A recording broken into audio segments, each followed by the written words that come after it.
नमस्ते, आप सभी का स्वागत है आज के इस कार्यक्रम में। आज हमारे साथ जुड़ रहे हैं बाबा रामदास जी और हम बात करेंगे जो हैरान कुन जो कल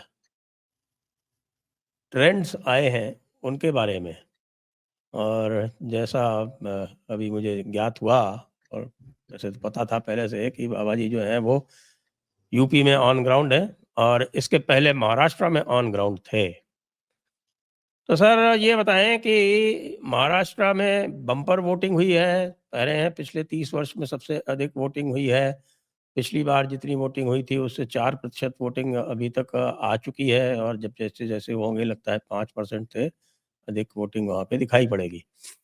और आप चूँकि स्वयं ऑन ग्राउंड हैं और इस समय उत्तर प्रदेश में हैं, तो सबसे पहले मैं आपको उत्तर प्रदेश के जो मिनी चुनाव है यानी 9 बाई इलेक्शन एक साथ, उसके बारे में पूछ लेता हूँ कि आपने ग्राउंड पे क्या पाया? तो सबसे पहले हम गए मीरापुर। ये मुजफ्फरनगर जिले की एक कॉन्स्टिट्यूंसी है जो कि पहले रालोद का इनका कैंडिडेट जीता था, जबकि सपा के साथ इनका पैक्ट था जयंत भाई का। फिर वो जब परिस्थितियां बदली तो अभी भी रालोद का कैंडिडेट है, पर सिंबल भाजपा के सिंबल पे लड़ रहा है। मुसलमानों के दो मुख्य कैंडिडेट थे वहां पे। समाजवादी पार्टी से कादिर राणा की बहू है सुम्बुल राणा। हुँ, बाई कास्ट जो है वो जो राजपूत कन्वर्ट हुए थे ना मुसलमान, वो हैं और अपर कास्ट मानी जाती हैं। और चंद्रशेखर रावण की पार्टी से एक उनका नाम ऐसे ही जाहिद हुसैन, वो है सर झोजा, झोजू एक कास्ट है झोजा, वो बैकवर्ड्स में आते हैं। तो ऐसे ही हमने पूछ लिया एक मुसलमान भाई से कि भाई कौन जीत रहा है यहां। तो उसने बोला जी जाहिद हुसैन जीत रहा। पर मैंने कहा क्यों, सुम्बुल राणा नहीं जीतेगी? बोला जी सुम्बुल राणा के 12,000 वोट हैं, हमारे 60,000 हैं। तो एक तो अच्छा। ये जान के अखिलेश जी को और राहुल जी को बहुत कष्ट होगा कि वो मोदी जी ने जो कहा है ना, योगी जी ने, कि मुसलमानों की जाति जनगणना भी करा लेना। तो जातिवाद का रोग सिर्फ हमारे में नहीं है, उनमें भी है। और वो भी जातियों पे बटे हुए दिखे मीरापुर में। पर एक भी मुसलमान ने मुझे ये नहीं कहा कि हम भाजपा को वोट देंगे। वोट सारी या हुँ, तो राणा या नहीं तो जाहिद हुसैन।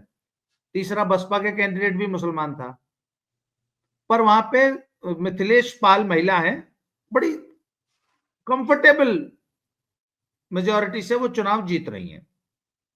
फिर साहब हम आए हुए कुंदरकी में। तो ऐसे ही एक आदमी जा रहा था, हमने उसको रोक लिया। मैंने कहा जी क्या हाल है? तो बोला जी बढ़िया। मैंने बोला जी किसको जिता रहे? बोला जी फूल को। मैंने कहा क्या नाम है तेरा? हुँ, क्योंकि उसने दाढ़ी रखी हुई थी और मूछ हुँ, नहीं थी। तो उसने हुँ। अपना नाम बताया। अच्छा, इसकी बकायदा मेरे पास रिकॉर्डिंग, मैंने अपने चैनल पे डाली है सारी बातचीत। बोला अच्छा, जी यहाँ तो फूल ही फूल चल रहा। मैंने कहा फूल ही फूल मतलब आप फूल को दे रहे हो? बोले जी सारे मुसलमान दे रहे। मैंने बोला यार क्या बात कर रहा? बोला जी वो देखो सामने चंद्रशेखर रावण का ऑफिस है खाली पड़ा। कहता अभी आप भाजपा में चले जाओ, ऑफिस में सिर्फ मुसलमान दिखाई देंगे, हिंदू नहीं दिखाई देंगे। बीजेपी के ऑफिस में ठाकुर रामवीर सिंह चुनाव लड़ रहे। तो मैंने कहा चल गाड़ी में बैठ। बैठ गया जी, हमें ले गया बीजेपी के अच्छा, ऑफिस। वहां अच्छा। वाकई वहां वाकई मुसलमान। फिर हमने सर कम से कम 50 ग्रुप से बात की। 5 घंटा रहे सर हम कुंदरकी हुँ, में। Hmm, we did not meet even a single Muslim hmm. जिसने ये कहा हो कि हम जो है सपा कैंडिडेट हाजी, क्या नाम रिज़वान। उसका, हाजी रिजवान को वोट देंगे। हुँ, तो मैंने पूछा, मैंने बड़े लंबे लंबे इंटरव्यूज लिए हैं कल। मैंने भाई ऐसा हुँ, क्या हृदय परिवर्तन हुआ? तो बोले जी विकास हमें भी चाहिए। और वाकई सर शहर कस्बा है सर, इतनी दुर्गति। जो आज से 40 साल पहले का हिंदुस्तान था ना, हाँ, उसमें रत्ती भर भी तो चेंज नहीं। टूटी हुई सड़कें, गंदा, नालियां बजबजा रही। तो मैंने कहा, उसने बोला जी ये 4 बार का विधायक है जो आज चुनाव लड़ रहा है ना, इससे पहले 3 बार विधायक रह चुका। और फिर खुद बर्क साहब का पोता, और ये बर्क साहब की सीट रही है लोकसभा विधानसभा, कहते ये हालत है हमारे शहर की, इलाके की, देख लो, तो हमें भी तो विकास चाहिए। मैंने पूछा भाई वो जो योगी है वो बुलडोजर बाबा के नाम से फेमस है? तो सर उस लड़के ने इतना शानदार मुझे जवाब दिया, बोले आप कुंदन में एक चबूतरा दिखा दो जो बाबा के बुलडोजर ने तोड़ा हो। भाई चबूतरे किसके टूटे, घर किसके टूटे? जो माफिया है, गुंडे बदमाश है। पर ये तर्क मुसलमानों ने दिए। तो सर कुंदर की अखिलेश यादव बहुत बुरी तरह हार रहे हैं। हाजी रिजवान, हाँ, मुझे ये बताया कल अनुपम जी कह रहे थे कि 40,000 से ज्यादा से हारेगा। तो और ज्यादा भी हो सकता है मार्जिन, क्योंकि 2.5 लाख मुसलमान है तर कुंदरकी में। तो एक बात और बताइए कि वहां पे कुछ तुर्क वर्सेस पठान का चक्कर भी हो गया है। सर मैंने ये पूछा था सवाल, क्योंकि मैंने ये तुर्क वर्सेस पठान की लड़ाई आपके चैनल पे ही उनके मुंह से सुनी थी, अनुपम भाई के मुंह से। तो मुझे वो याद थी, तो मैंने पूछा, मैंने कहा तो तुर्क है या पठान है? तो उसने कुछ तीसरा ही बताया था। तो मैंने पूछा ये क्या चक्कर है कि ये तुर्क पठान की क्या लड़ाई है तुम्हारे यहाँ कुंदरकी में? बोला जी हमेशा जब भी टिकट मिली है सिर्फ तुर्क को मिली है, हमें ना मिली, पठानों को नहीं मिली, टिकट ही नहीं दी आज तक। तो सर ये खींचतान अब मीरापुर में भी थी, है ना, झोझू और वो रांगड़ में, रांगड़, अच्छा रांगड़ बोलते हैं उनको।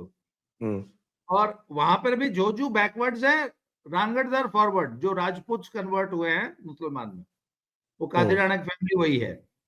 पर सेम खींचतान हमें मीरापुर में, कुंदरकी में भी दिखाई दी, तुर्क वर्सेस पठान वाली। पर सर इसके बावजूद, अच्छा नाउ द पॉइंट इज कि हाउ स्टेबल, या इस उपचुनाव में मुसलमान भाजपा को वोट देंगे, 2.5 साल का फायदा लेंगे। उन्होंने कहा कि जी 2.5 साल बचे हैं, 2.5 साल में हम ये चाहते हैं कि हमारे नगर का विकास हो। और अच्छा एक चीज और दिखाई दी सर, वो जो ठाकुर रामवीर थे ना, उनका पर्सनल रैपो बहुत अच्छा था मुसलमानों के साथ। वो बता रहे थे कि जी जी ये हमारे साथ उठते बैठते हैं और हमारे सुख दुख में काम आते हैं, हम डायरेक्टली इनको अप्रोच कर सकते हैं, ये अप्रोचेबल है। कहते आज तक हमारे जो भी विधायक हुए वो अप्रोचेबल ही नहीं थे। कहते जियाउर रहमान कभी आज तक कुंदरकी में आए ही नहीं, पिछले चुनाव लड़ने भी आए थे तो मात्र 20 दिन में चुनाव लड़के चले गए थे और हमने उन्हें जिता के भेज दिया था। तो सर ये हालत है कुंदरकी की। And Akhilesh Yadav is looking very very nervous.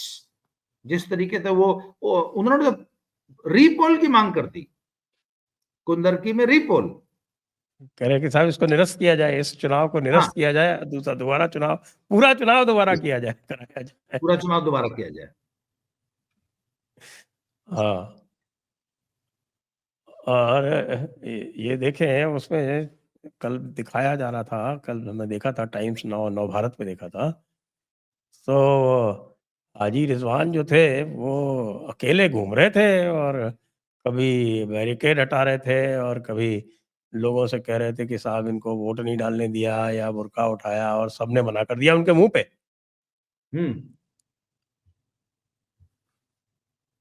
तो इसका मतलब बिल्कुल ही अकेले पड़ गए हैं हाजी रिजवान। अखिलेश यादव भी उस पूरे इंसिडेंट की, एक इंस्पेक्टर की वो हाथ में रिवॉल्वर लिए हुए एक वीडियो अखिलेश जी ने अपनी वॉल से वायरल की, तो पुलिस ने उसका तुरंत खंडन कर दिया और पुलिस ने पूरी वीडियो रिलीज कर दी। बोला जी ये एडिटेड वर्जन दिखाया है, और पहले इस एरिया में बड़ा जबरदस्त पथराव हो रहा था और लॉ एंड ऑर्डर की स्थिति पैदा हो गई थी, तो उसको कंट्रोल करने के लिए हमारे एसएचओ ने जो है पुलिस फोर्स लेके पहुंचे, तुरंत स्थिति को कंट्रोल किया। और जब पथराव हो रहा था वो वीडियो अखिलेश यादव ने एडिट कर दी है, और जहां पे वो रिवॉल्वर लेके खड़े हुए एसएचओ साहब दिखाई दे रहे हैं, सिर्फ वहां वाली वो उतनी सी क्लिपिंग दिखा के उसको वायरल कर रहे हैं। तो सर ये तो मतलब बड़ी निराशाजनक स्थिति मुझे लगी इस उपचुनाव में समाजवादी पार्टी के लिए। करहल की रिपोर्ट भी सर बहुत अच्छी नहीं है, और अब तक करहल मैं तो जीतेंगे ही, करहल नहीं जीतेंगे तो फिर क्या मतलब, क्या आप चाहते हैं कि वो संन्यास ले लें अकललेस बाबू करहल हमारे? में भी करहल में भी केक वॉक नहीं है समाजवादी पार्टी के लिए। और करहल में कल एक दलित युवती की लाश मिली है बोरे में। उसकी मां ने आरोप लगाया कि मेरी बेटी जो है वो मुखर होके गांव में कहती थी कि हम तो बीजेपी को वोट देंगे। इस रंजिश की वजह से वो कोई यादव लड़का है, उसने जो है मेरी बेटी मार दी। तो सर ऐसे आरोप लग रहे हैं। तो करहल की ये स्थिति है सर। पर अभी भी मैं ये मान के चलता हूं कि अगर बहुत अच्छा रिजल्ट आएगा, बहुत अच्छा रिजल्ट आएगा समाजवादी पार्टी के लिए, तो स्कोर 8-1 का रहने जा रहा है सर। 8 सीट बीजेपी जीत रही है। मिल्कीपुर हो जाता तो 9-1 हो जाता। मिल्कीपुर भी हो जाएगा अब सर। भाई अकललेस जी की तो सारी की सारी जितनी भी इनकी पूरी जो जिसको कहते हैं जो अहंकार था, वो तो इसी पे था कि देखो हमने अयोध्या जीत ली है, अयोध्या का राजा हमारा देखिए ये है अवधेश कुमार, अवधेश प्रसाद। जी वो तो अयोध्या का राजा बना के घूम रहे थे उसको। जी लेकिन सर। उनकी किस्मत से मिल्कीपुर रह गया इस बार, नहीं तो इसी टाइम पूरा तिया पाचा हो जाता। जी सर। तो आपका कहने का मतलब है 8-1, ये तो बहुत ज्यादा आठ बुरा एक हो जाएगा फिर सर। देखिए 2027 के लिए। योगी वर्सेस अखिलेश जो इन्होंने बना रखा था पूरा, योगी जी के जितने भी आपके बटोगे तो कटोगे का पूरा जो वो रोज रोज नारों में खंडन किया करते थे, उसका क्या होगा? सर 2027 मुझे लग रहा है कि योगी वर्सेस अखिलेश नहीं होगा सर। मुझे लगता है कि अखिलेश की लड़ाई तो हो जाएगी कांग्रेस के साथ, और योगी जी तो ये लोग बहुत पीछे रह जाएंगे सर। इस उपचुनाव को योगी जी ने अपनी प्रतिष्ठा का प्रश्न बना लिया, और कांग्रेस ने एक बहुत समझदारी की सर कि ये जो 9 की 9 सीट अखिलेश को दे दी ना कि भैया तुम ही लड़ो, है हम अपना महाराष्ट्र देखेंगे। सर ये कांग्रेस की मैं समझदारी मानता हूं। एक तो सर अखिलेश जी का वो जो गुब्बारा फूला था ना, और सर अखिलेश से ज्यादा उनके समर्थक, उनका कैडर, उनका कार्यकर्ता, वो कुछ ज्यादा उत्साह में आ गया था 4 जून के बाद से। सर वो पूरा उत्साह ठंडा, एक तो ठंडा उत्साह हरियाणा के रिजल्ट ने कर दिया था इनका भी। यस, अखिलेश यादव का उत्साह भी हरियाणा के रिजल्ट ने ठंडा कर दिया था। और अब यूपी के चुनाव ने तो बिल्कुल ही हवा निकाल दी सर। कल मेरी एक यादव लड़के से बात हो रही थी फोन पे, और वो सपा का बड़ा सक्रिय कार्यकर्ता है। तो मैंने उससे पूछा कि मैंने कहा भाई मूड माहौल क्या है? तो बोले जी मूड माहौल ये है कि जब तक ईवीएम से चुनाव होगा आप लोग हमें जीतने नहीं दोगे। तो सर अच्छा। तो उसने ईवीएम के सिर पे ठीकरा फोड़ने की तैयारी अभी से कर ली है। उन्होंने बोला एक तो ईवीएम हैक कर लिया आपने, दूसरे पुलिस ने हमारे वोटर को निकलने ही नहीं दिया। उनका यह आरोप है। अभी इस बार जो वो अपनी हार का ठीकरा पुलिस प्रशासन पे लगाएंगे कि साहब बैरिकेड लगा के हमारे वोटर को निकलने नहीं दिया, रिवॉल्वर लेकर डरा रहे थे, हमारा वोटर तो निकला ही नहीं। वो जो पत्थर मार रहे थे वो तो मीरापुर का है ना, वो पत्थर मारने वाला। हाँ जी, हाँ जी। हम्म। तो ये स्थिति है सर। तो यूपी में तो अखिलेश के लिए बड़ी निराशाजनक स्थिति है, नो डाउट अबाउट इट। तो इसके बाद फिर जो भारतीय जनता पार्टी का जो अंदरूनी जो मामला है, वो फिर किस तरह से आगे बढ़ेगा? सर मुझे लगता है कि योगी जी के जितने विरोधी उत्तर प्रदेश में थे ना, वो ऑलमोस्ट इररिलेवेंट हो चुके हैं।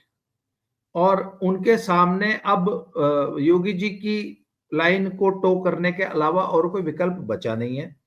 और सर ये बात मैं उत्तर प्रदेश की इंटरनल पॉलिटिक्स से ज्यादा मैं भाजपा हाई कमांड को देख रहा हूं कि they have fallen in with the line of Yogi ji. जिस तरीके से आरएसएस ने, बीजेपी हाईकमांड ने, खुद मोदी जी ने योगी जी के नारे को सेकंड किया, बल्कि उसको और आगे बढ़ाया, और एक रहेंगे तो सेफ रहेंगे वाली बात जो योगी मोदी जी ने कही है, तो वो योगी जी की लाइन को मैं उसको मानता हूं कि he has followed the line of Yogi ji. तो योगी जी सर अब फ्रंट फुट पे बैटिंग योगी कर रहे जी हैं। Is now setting the agenda.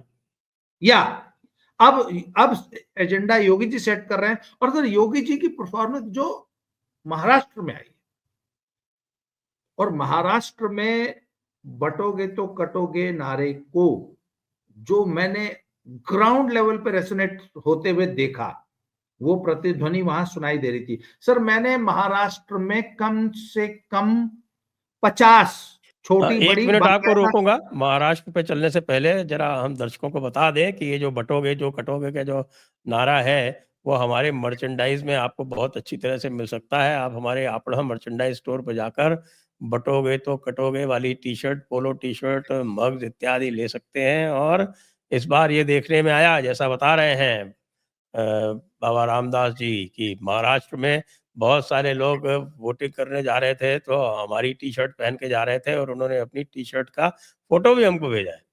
तो इसलिए आप लोगों के पास भी अवसर है, आप हमारे मर्चेंडाइज स्टोर पे जाके नीचे डिस्क्रिप्शन में लिंक दिया हुआ है, ये टी शर्ट इत्यादि और जो सुविनियर्स हैं वो अपने लिए भी ले सकते हैं। जी, अब चले महाराष्ट्र में। सर महाराष्ट्र में जब हम गए ना, तो महाराष्ट्र में एक बड़ा अच्छा कल्चर मुझे दिखाई दिया। सुबह सुबह वहां पे लाफ्टर क्लब्स हैं, योगा क्लब्स हैं और संघ की शाखाएं लगती हैं। तो सर मेरा कार्यक्रम सुबह 6 बजे शुरू हो जाता और सबसे पहले हम जाते थे योगा और योगा वाली क्लासेस में। तो सर पार्क्स में, हर शहर के हर कस्बे के पार्क में सुबह सुबह 6 बजे आपको हर एक पार्क में, अच्छा कई बार तो एक एक पार्क में 3-3 4-4 ग्रुप दूर दूर बैठे होते थे और हर एक मीटिंग में 25-30 लोग होते थे। तो कुछ तो by the virtue of my appearance, मेरा भगवा रूप देख के तकरीबन सबने अपने कार्यक्रम बीच में रोक के मुझे बोला जी जी आप आदेश दीजिए। तो मैं 5-5 3-3 5-5 8-8 मिनट की ना छोटी छोटी स्पीचेस दिया करता था। तो laughter clubs, yoga clubs, RSS की शाखाएं, ये तो मॉर्निंग में हम कवर करते थे। दिन भर वहां पे जो सोसाइटीज की मीटिंग्स होती थी ना, उसमें 50-50 100-100 लोग हुआ करते थे। वो local resident welfare association arrange कर देती थी। और शाम को सर मंदिरों की आरती। सर ऐसे ऐसे मंदिरों में हम गए जहां मंदिर प्रांगण में घुसने में दिक्कत हो रही थी, इतनी भीड़ थी। आरती हुई, आरती से पहले या बाद में उन्होंने मुझे अपना पब्लिक एड्रेस सिस्टम दे देते थे, वो मैं 5 से 10 मिनट वहां पे एड्रेस करता था। सर वहां पे मैंने देखा, मैंने हर आप अपनी कहते क्या बात, थे?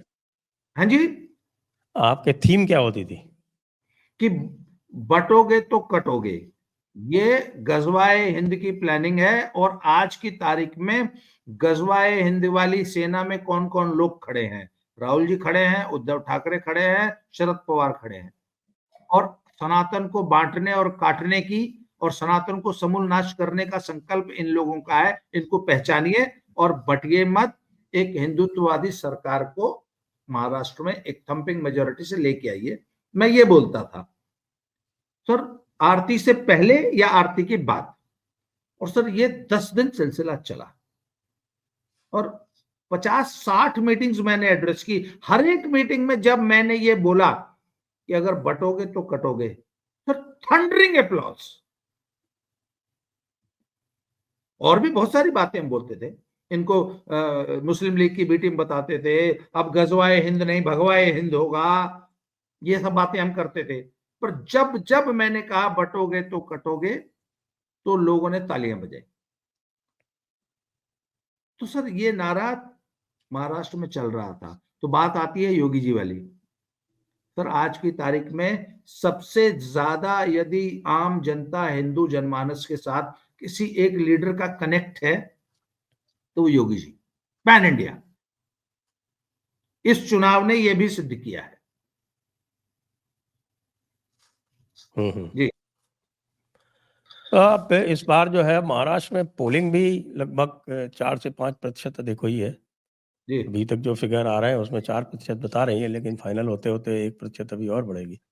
और ये भी आज समाचार पत्रों में देखने में आया, वो कह रहे हैं कि साहब 1995 के बाद से 1995 का जो चुनाव हुआ था वो भी विशेष था। उस बार 1992 वाला जो बॉम्ब कांड हुआ था उसके बाद वो चुनाव हुआ था, तो उसमें अभूतपूर्व लोगों की भागीदारी थी।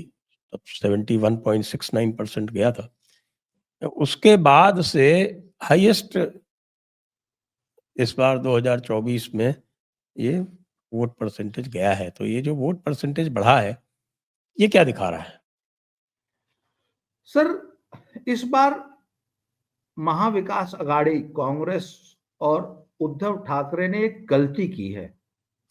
सर, मुसलमान बहुत वोकल, बहुत लाउड और बड़ा आक्रामक, एग्रेसिव होके महाविकास अघाड़ी स्पेशली उद्धव ठाकरे को सपोर्ट कर रहा था, बोल के, चिल्ला के। सर, इसकी प्रतिक्रिया में हिंदू वोटर यूनाइट हुआ और हिंदू वोटर भी वोकल हुआ और उसने उसने अपना एग्रेशन या उसने जो मुसलमानों के आक्रामक होने की वजह से जो काउंटर पोलराइजेशन हुआ, मुझे लगता है कि हिंदू हुमा के सर भारी संख्या में हिंदुओं ने वोट दिया है। और ये जो 4% स्विंग है ना सर, ये तो कल मैं हम भाऊ से एक कार्यक्रम में बातचीत कर रहे थे, तो भाऊ तो ये कह रहे थे कि दिस, हालांकि कल तक जो जब हम बात कर रहे थे तब तक 2% का इजाफा दिखा रहा था, पर उन्होंने भी कहा था कि लगभग 4 से 5%, ये अगर वोटिंग 5% बढ़ गई तो this could be a landslide victory for the Mahayuti.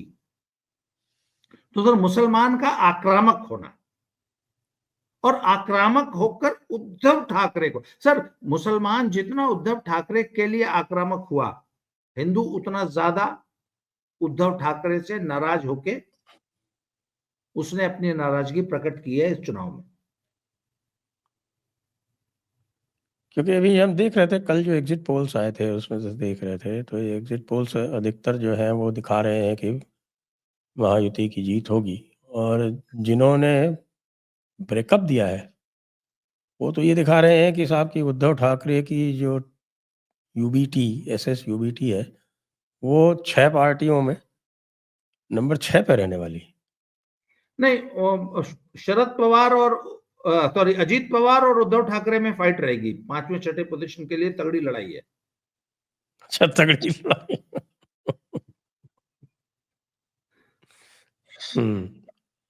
हाँ, लेकिन जो पार्टी 56 सीट लाई हो, उसके पहले 73 सीट लाई हो, वो अगर 20-25 पे सिमट जाए तो एक तरह से उसका सर्वनाश ही है। जी। और सर, फर्स्ट मान लीजिए सबसे ज्यादा सीटें बीजेपी की आएंगी, सेकंड प्लेस के लिए भी 3 पार्टियों में तगड़ा संघर्ष है, एकनाथ शिंदे, शरद पवार जी और कांग्रेस। अब देखना यह है कि दूसरे नंबर पे कौन सा दल रहता है। और मेरा आकलन है कि sir I think Sharad Pawar ji दूसरे नंबर पे रहेंगे, तीसरे नंबर पे अगेन भाऊ के बीच में और कांग्रेस के बीच में तगड़ी लड़ाई होगी। मेरा आकलन है कि शरद पवार जी नंबर 2 पे रहेंगे, लगभग 50 सीट के आसपास। हाँ, लेकिन जो लोग देख रहे हैं, जैसे आप तो मुंबई, पूना और नॉर्दर्न महाराष्ट्र, ये सारा जो आपने देखा, जैसे मुंबई की बात करते हैं तो मुंबई में 36 सीटें हैं जी और मुंबई में भी 36 सीटों पर 4 से 5% वोट बढ़ा है। जी और ये 4 से 5% वोट अधिकतर सीटों पर बढ़ा है, लेकिन अपेक्षाकृत जो मुस्लिम सीटें मानी जाती हैं, जैसे मुंबा देवी है, जैसे भायखला है, अणुशक्ति नगर है, ये मानखुर्द शिवाजी नगर है, जी बांद्रा ईस्ट है, ये मुस्लिम बाहुल्य सीटें मानी जाती हैं। यहाँ पर एवरेज से कम है, ये बड़े आश्चर्य की बात है। सर, बात ये ना कि मुसलमान पहले ही इतना संगठित और इतना मैक्सिमम वोटिंग करता आया है, तो मुसलमान मुस्लिम एरिया में वोटिंग परसेंटेज बढ़ने की एक तो गुंजाइश कम है, अगर बढ़ेगा भी तो हिंदू वोट ही बढ़ेगा वहां, और इसलिए और बाकी जगहों पे जहां हिंदू पॉपुलेशन ज्यादा है वहां वोटिंग परसेंटेज आपको बढ़ा हुआ दिखाई देगा।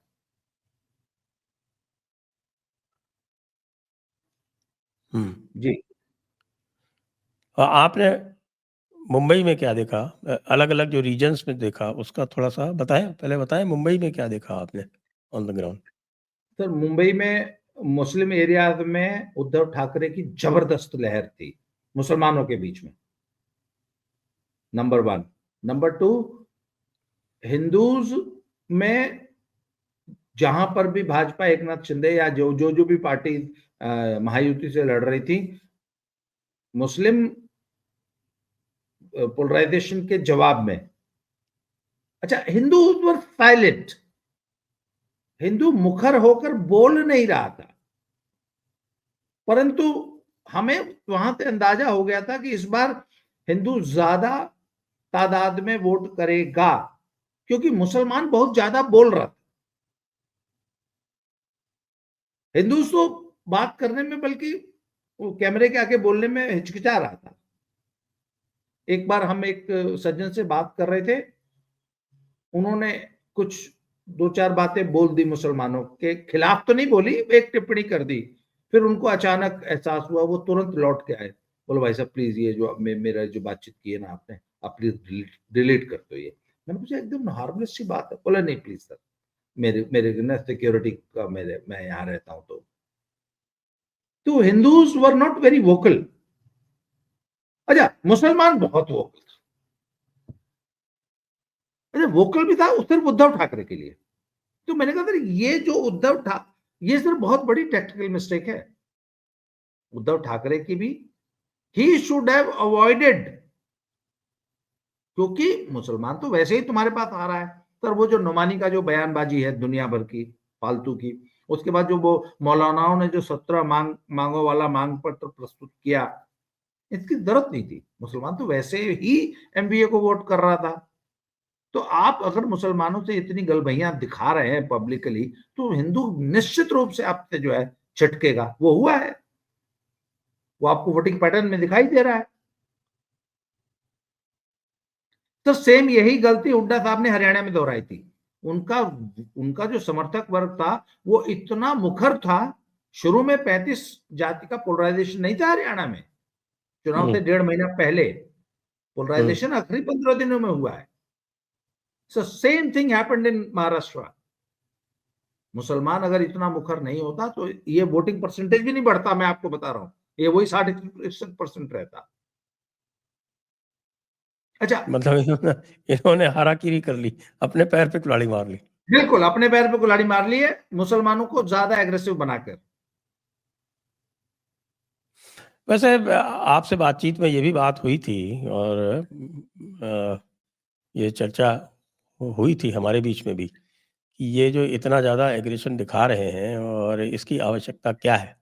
और आपको ध्यान होगा कि मैंने उदाहरण भी दिया था 2015 के चुनाव का, बिहार का, जिसमें चुपचाप रहते हुए लालू और नीतीश ने पोलराइजेशन ऐसा ज़बरदस्त किया कि बीजेपी जो है वो 60 सीटों पर सिमट गई और कोई हल्ला-गुल्ला नहीं हुआ, मुसलमानों को टिकट भी पहले से कम दिए और सारे के सारे मुसलमानों ने पूरा बढ़िया से पोलराइज़ होके इनको वोट दिया, बिना कोई हल्ला-गुल्ला किए।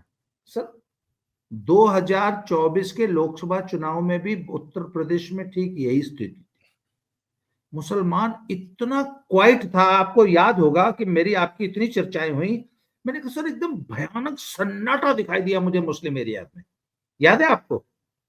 तो भाजपा को तभी चौकन्ना हो जाना चाहिए था कि यदि चुनाव में कोई पक्ष जरूरत से ज्यादा साइलेंट है तो इसका मतलब पोलराइज हो रहा है।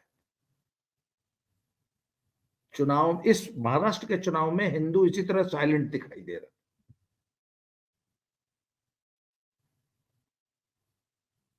ये मेरी ऑब्जर्वेशन है। अच्छा क्षेत्रवार बताएं, जो पिछली बार विदर्भ और मराठवाड़ा में बहुत पीछे रह गया था, 10% 11% का अंतर था एमवीए में और महायुति में, वो कैसे ब्रिज हुआ होगा? तो मुझे लगता है कि जो थोड़ी बहुत इज्जत बचेगी ना शरद पवार जी की, वो मराठवाड़ा में ही बचेगी। विदर्भ तो मुझे लगता है कि बीजेपी फाइनल टैली आप देखिएगा तो मुझे लगता है कि विदर्भ में तो बीजेपी की टैली बड़ी होगी, मतलब महायुति ज्यादा सीटें लेके आएगी।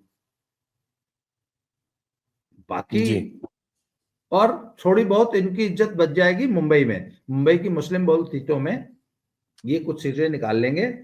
अदरवाइज सर इनका ज्यादातर बाकी के रीजन्स में बुरा हाल ही होता दिख रहा है मुझे तो। और आप पश्चिमी महाराष्ट्र में गए थे, पुणे में थे काफी समय तक, जी और तो पुणे में तो वो पश्चिमी महाराष्ट्र की पूरी पल्स पता चल जाती है, तो वहाँ क्या दिख रहा था आपको, क्योंकि वहां सबसे तो सर बड़ा मुझे रीजन पश्चिमी महाराष्ट्र ही है। वो जब 23 तारीख को जब मैप आएगा ना सर, हम्म, जब 23 तारीख का वो मैप बनता है ना कॉन्स्टिट्यूशन वाला, तो पश्चिमी महाराष्ट्र पूरा का पूरा आपको भगवा रंगा हुआ दिखाई सर। टोटल वहां तो मुझे लगता है क्लीन स्वीप होना चाहिए ऐसा क्यों? सर। संघ ने वाकई उस रीजन में काम किया सर। कोई ऐसी कॉलोनी नहीं है, कोई ऐसी वो नहीं है आपकी सोसाइटी जहां संघ की शाखा न लगती हो, जहां संघ के कार्यकर्ता अत्यधिक सक्रिय होकर जिन्होंने काम न किया। और सर मुझे जो मराठा वोट बैंक है ना, उसमें भी अच्छी खासी टूटन दिखाई दी है। और एकनाथ शिंदे की वजह से अच्छा खासा मराठा वोट महायुति को मिलने जा रहा है। और सर जो हमारी एक्सपेक्टेशन है, अगर उस हिसाब से मराठा वोट बैंक शिफ्ट हुआ तब तो स्थितियां और ज्यादा खराब हो सकती है एमवीए के लिए। क्योंकि मैंने मराठों में एकनाथ शिंदे का कनेक्ट महसूस किया। और फिर वहां लड़ाई ही असली ब्राह्मण और वर्सेस मराठा की है। तो यदि मराठा वोट बैंक में एकनाथ शिंदे की शिवसेना ठीक ठाक पैठ बनाती है, फिर तो एमवीए के लिए बहुत खराब स्थिति होने जा रही है। अब मुझे सिर्फ एक चीज का कौतूहल है कि मराठवाड़ा में या विदर्भ में जो उनके स्ट्रॉन्ग होल्ड्स हैं एनसीपी के, वो कितना होल्ड कर पाते हैं। मतलब शरद पवार साहब कितना होल्ड कर पाए। उनकी एक बड़ी भावनात्मक अपील चल रही थी कि ये तो मेरा तो आखिरी चुनाव है, मेरा अंतिम है, तो आप मुझे अंतिम विदाई जो है वो चुनाव में कैसे देते हैं। तो ये थोड़ा सा इस अपील का असर भी मुझे दिखा। क्योंकि ये तो मानना पड़ेगा कि सर शरद पवार एक बड़े मराठा लीडर है और मराठाओं से मराठा वाकई उनको, जब आपको ताज्जुब होगा कि जब हम महाराष्ट्र में पहुंचे तो हमारे एक मित्र थे, उन्होंने पहली इंस्ट्रक्शन हमें जो दी कि don't speak a word against Sharad Pawar, पहला। एंड क्योंकि मैं ना कभी कभी कुछ टिप्पणियां कर दिया करता था, तो उन्होंने मुझे, क्योंकि और मेरे मित्र मुझे पुराने समय से फॉलो करते हैं, तो उन्होंने कहा कि और शरद पवार जी के टेढ़े मुंह के ऊपर आपने बिल्कुल कुछ भी नहीं बोलना है। अच्छा मुझे मुझे ये इंस्ट्रक्शन दी गई थी, क्योंकि कहते कि Marathas are very sensitive about Sharad Pawar. तो सर शरद पवार जी का कनेक्ट तो है मराठा पब्लिक में, ये मानना पड़ेगा। अब पश्चिमी महाराष्ट्र का जो नर्व सेंटर है वो है पूना, जी पुणे। पुणे। वहां आपने समय बिताया, वहां क्या जी देखा?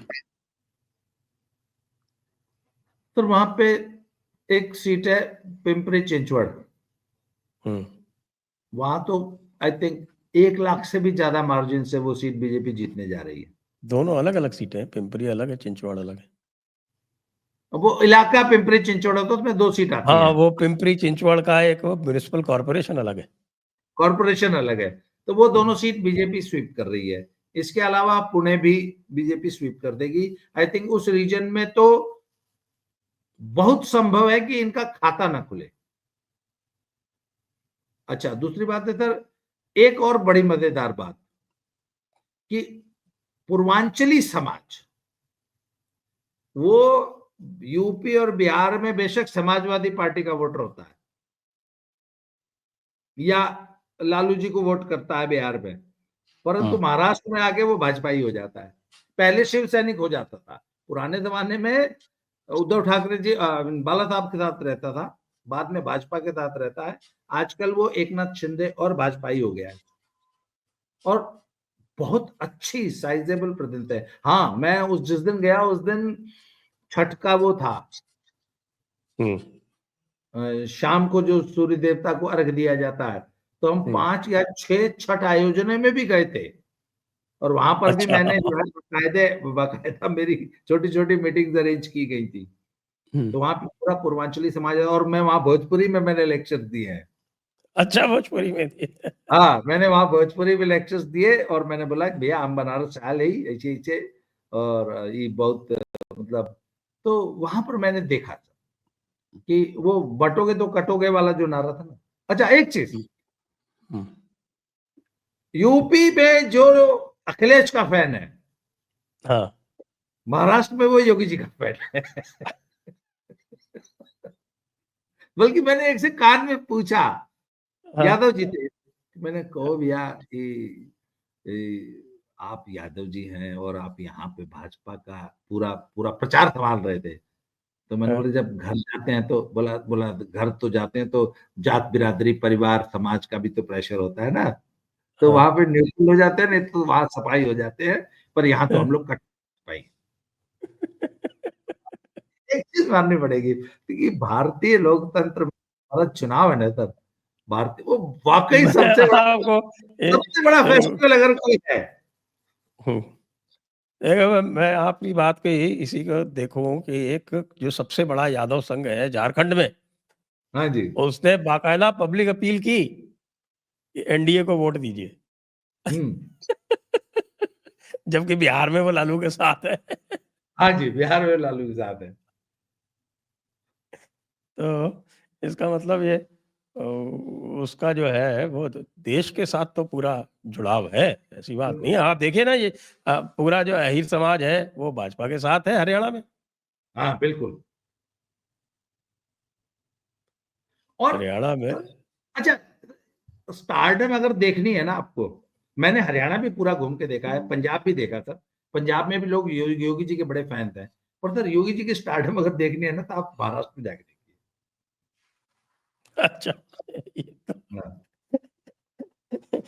ये ये तो मतलब ये तो मुझे पता था कि बटोगे तो कटोगे बहुत लोकप्रिय हो रहा है महाराष्ट्र में, लेकिन आप कह रहे हैं कि वो स्टार वहां के वो है, जी, तो चुनाव उनके नाम लिखा जाएगा क्या? नहीं सर, ये बहस, इस बहस में मैं नहीं पढ़ना चाहूंगा कि आफ्टर ऑल भाई। अच्छा, लोगों ने पूछा कि मोदी जी जो है योगी जी के सिर पे सारी बात डाल के और खुद वो G20 में चले गए थे, तो बोले कि योगी जी, मोदी जी तो मैदान छोड़ के भाग गए। बोले नहीं, मैदान छोड़ के नहीं भागे, वो योगी जी के सिर पे, योगी जी के कंधे पे जुआ रख के गए हैं और योगी जी अकेले जो है महाराष्ट्र का चुनाव खींच के ले जाएंगे।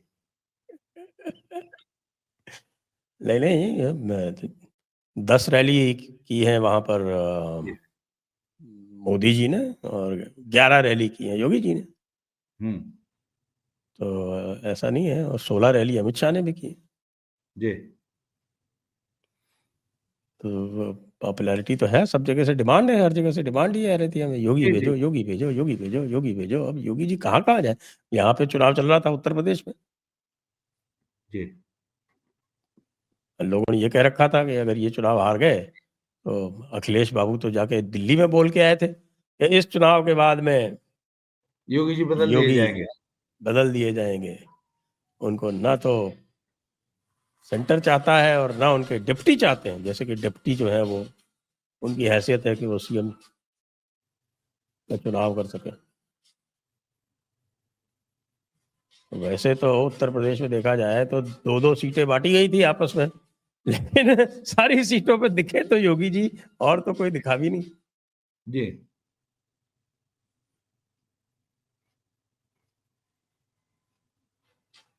और आपके पास झारखंड में जो दिख रहा है, उसके बारे में कोई आपके पास जानकारी है झारखंड की? क्योंकि वहां पर दिखा रहे हैं कि भाई झारखंड की कांटे का देखिए, मुकाबला है। मैं आपको बताऊं सर, मैं ना जिस जगह पे खुद जाके नहीं आता हूं, मैं उस जगह के बारे में बड़ा कॉन्फिडेंटली बोल नहीं पाता हूं, सब सुनी सुनाई बातें होती हैं सर।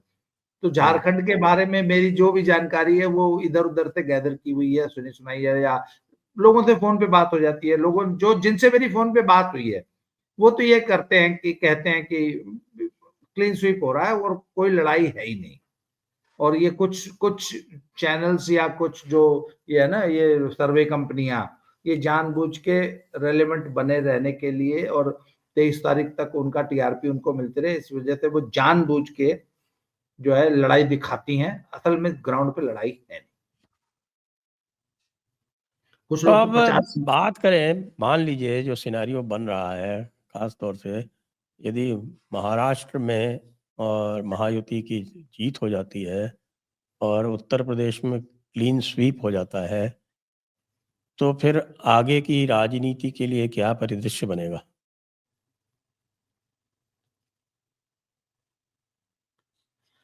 सर, अखिलेश यादव और राहुल जी की जो आपसी दोस्ती है उसमें थोड़ी सी खटास पैदा हो सकती है, क्योंकि राहुल जी ने बड़ी समझदारी की कि इस चुनाव में, इस उपचुनाव में उन्होंने वॉकओवर दे दिया और अखिलेश को बोल दिया ठीक है भैया तुम ही लड़ लो। और जिस तरीके से राहुल जी ने महाराष्ट्र के चुनाव में और हरियाणा के चुनाव में अखिलेश जी को नजरअंदाज किया, ना एक भी सीट हरियाणा में दी और ना एक भी महाराष्ट्र में दी, तो सर इनका जो गठबंधन है ना, ये 2027 में ये अब ये क्या करेंगे, ये परसों पता लग जाएगा। और मुझे इनका इसका कोई फ्यूचर नजर नहीं आता। अखिलेश जी हो सकता है कि 2027 में अकेले चुनाव में जाएं, तो ऐसे में मुस्लिम वोट दो जगह तो मिनिमम बटेगा। और अगर कुंदरकी वाला ट्रेंड कहीं आगे बढ़ गया तो अखिलेश के लिए खतरे की स्थिति हो सकती है। सर मुझे लगता है कि ये जो वर्ल्ड वॉर 3 की जो आहट सुनाई दे रही है, जी। इसका भी असर मुसलमान अपनी आने वाले समय में वोटिंग पैटर्न स्ट्रेटजी पर मुसलमान उससे प्रभावित हो सकता है। और हो सकता है कि मुसलमान थोड़ा सा, जो अभी उसकी जो तलखियां चल रही है ना एनडीए से, स्पेशली बीजेपी से, हो सकता है मुसलमान एक स्ट्रेटजी के तहत, अगर अगर अंतर्राष्ट्रीय स्थिति खराब होती है तो मेरा यह मानना है कि मुसलमान भारतीय लोग चुनाव में अपनी स्ट्रेटजी कुछ समय के लिए बदलेगा और बीजेपी से जो तलखियां हैं उसको कम करने की कोशिश करेगा, क्योंकि वो अपनी सिक्योरिटी को लेके चिंतित ना, रहेगा। लेकिन मुल्ला मौलाना नहीं होने देंगे ना, उनके लिए तो भाई बड़ी किताब में जो लिखा हुआ है वो ज़्यादा इम्पोर्टेंट है। वो सिक्योरिटी और सेफ्टी क्या होती है, ज़िंदगी मौत के बाद शुरू होती है, आप भी जानते हैं। और सर मुझे नहीं लगता कि पब्लिक मुल्ला मौलाना की बात बहुत ज्यादा सुनेगी। इस कुंदरकी के इस चुनाव में भी मुल्ला मौलाना बहुत ज्यादा फेवर में नहीं थे, पर पब्लिक ने सर सर बड़ी अभूतपूर्व किस्म की एकता दिखाई थी मुझे मुसलमानों में, और एक मुश्त सब बीजेपी में जा रहे हैं। सर ये बड़ी सोचने वाली बात है। तो ये इससे पहले, टेम्परेरी हो सकता है ना कि बाद में फिर हाँ, जब टेम्पररी होगा। मेन चुनाव हो तो तो बदल देंगे। सर अगर विश्व युद्ध में स्थितियां खराब हुई और वैश्विक स्तर पर, स्पेशली यूरोप में, अगर मुसलमानों पर अगर कोई सिक्योरिटी इश्यूज आते हैं, क्योंकि यूरोप में बहुत ज्यादा स्थिति खराब है और यूरोप के लोग, मूल निवासी लोग बहुत परेशान हैं, बहुत परेशान है इनसे। अगर वहां पे कुछ गड़बड़ दिखाई दी तो हिंदुस्तान के मुसलमान तुरंत they will soften.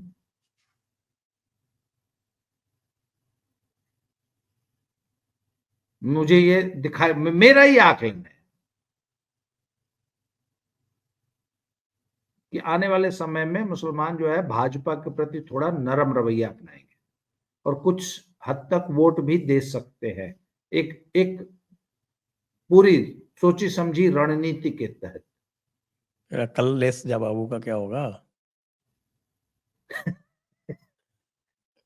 Sir Akhilesh ji, कल कल उनकी आपने प्रेस कॉन्फ्रेंस देखी थी क्या? अखिलेश जी की प्रेस कॉन्फ्रेंस नहीं देखी मैंने। अरे क्या बात करते हैं साहब, ऐसे बौखलाए हुए थे, अफसरों को कह रहे थे कि हम इनकी खिलाफ कार्रवाई करेंगे, इनकी पेंशन और पीएफ तक रुकवा देंगे। ऐसा लग रहा था कल आ रहे हैं वो सत्ता में। जी और साहब पत्रकारों को नंगा करके पीटेंगे, पता नहीं क्या क्या बोले जा रहे। इतना बौखलाया हुआ है, यदि कोई साफ साफ दिखाई पड़े तो ये तो किसी समझदार नेता की निशानी नहीं है। उनको शरद पवार से जाके सीखना चाहिए। शरद पवार के चरणों में जाके बैठें और उनसे सीखें कि किस तरह से अपनी भावनाओं पर संयम रखा जाता है।